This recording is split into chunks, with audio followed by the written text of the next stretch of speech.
Once more, hello and welcome to Movie Flakes. Here is a recap of episode 4 of season 2 of Industry. The ruthless probe of a self-serving enterprise that is spitting out the bones of its most ardent fans is the main theme of the episode. There are some women in this recap of Industry season 2 episode 4. There are some women. Industry has made a point in recent weeks to give at least one tense, nerve-wracking moment, generally in completely unintelligible bench terms. We understand it, even though the majority of us, including me, have no idea what the terminology means. A deal is being prepared. The client could falter. The specifics really don't matter. It's all about the feeling. You also know that what's at stake matters in some way, and whomever places their head on the guillotine won't have to wait long to hear the sound of the blade. But there are some women lacks such a poignant moment. As a guy marches toward his imminent doom, it instead sounds like a sluggish dirge. Even while it's not entirely clear whether the end will be brought on by your own actions or those of another, you can feel it approaching. The most important scene in the episode is when Eric gets abruptly hacked by someone he For the last 4 fucking quarters? Out of what? 100? Mm-hmm. If you stop producing, you're simply a cost.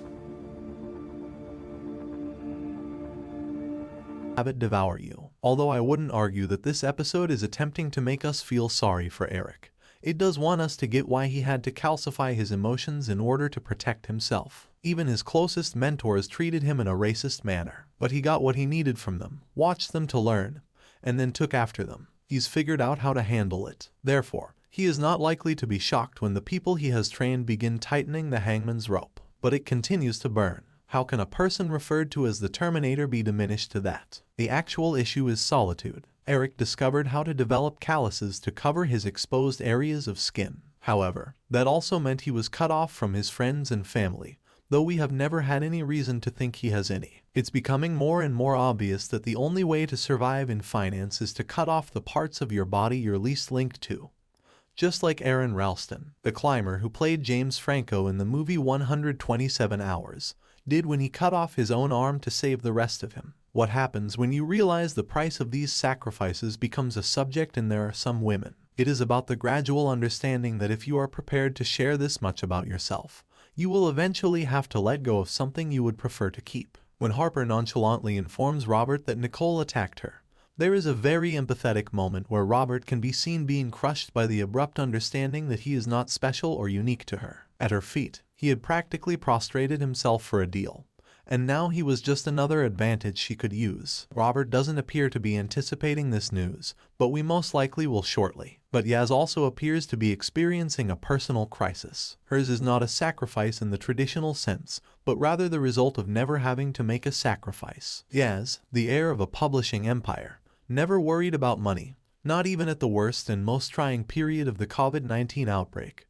which for many people was the worst and most trying time of their life. She never altered her way of life. She simply carried out her previous actions and her personal preferences. But now, as she attempted to relocate her father's finances to Pierpoint, she unlocked a closet door that was stuffed with skeletons. Due to Daddy's numerous transgressions, the majority of his money has been invested in long-term non-disclosure agreements to purchase women's silence. He insists that he will have enough money to last for many lifetimes, but I'm not sure, and Yaz doesn't either. The typical high-pressure cell moment has been replaced by Yaz's coke-fueled tantrum above. Although it has a different tone, it is nonetheless powerful. In addition to Harper, who doesn't sell her reaction, Marissa Abela is excellent in this scene. Harper was essentially saying, "Welcome to the real world," when she pretended to be compassionate and said, "I'll bring you some water." It's probably about time she came by. Another noteworthy twist is that Harper teams up with DVD, possibly as part of a keep your friends close plot, as she informs Bloom right away that she's keeping an eye on him because she knows he's a seller. They are also impossible to trust, but it must be depressing when all of your platonic and sexual relationships must operate under those conditions.